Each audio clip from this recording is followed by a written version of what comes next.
Hello mga kabakit, at naandito nga tayo sa San Pablo, Laguna. So shoutout sa lahat ng mga taga San Pablo, Laguna. Ang mga termas ay naandito sa inyong lugar. So nag-site visit lang tayo mga kabakit dahil tayo ay inimbitahan ng isang kumpanya. So ang client na ito mga kabakit ay matagal ng client ni Kuya. May mga unit daw siya na natingga at tayo ay inimbitahan nga para daw tignan kung kaya pa ba daw patakbuhin o maiko-condition pa ang mga unit na nabanggit. So mga kabakit, ipapasilip ko sa inyo isa-isa ang mga unit na sinasabi ni client. So dito muna tayo sa PC220-6. So itong may mga gumawa na sa mga unit na ito, subalit hindi na kaya, iniwanan. Pero kung natatandaan nyo mga kabakit, na dito sa kumpanya na ito ay may nagawa na tayong dalawang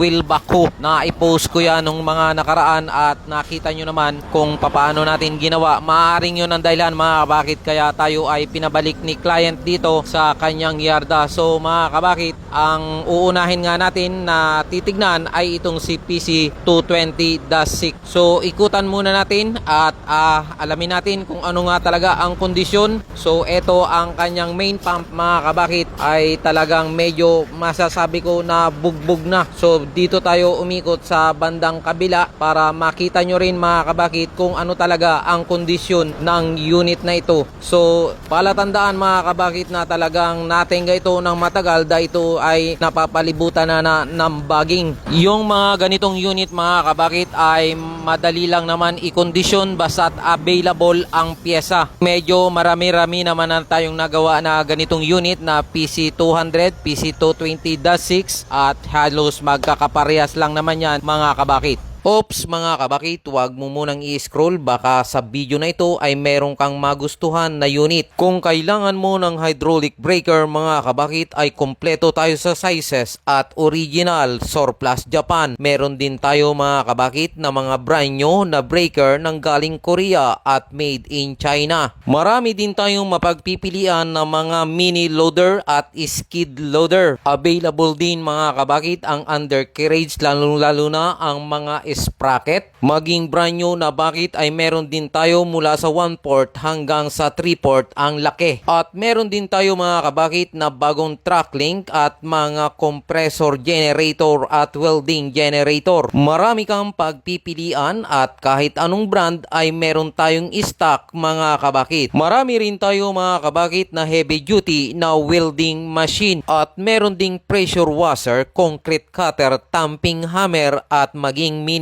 road roller ay meron din tayo mga kabakit.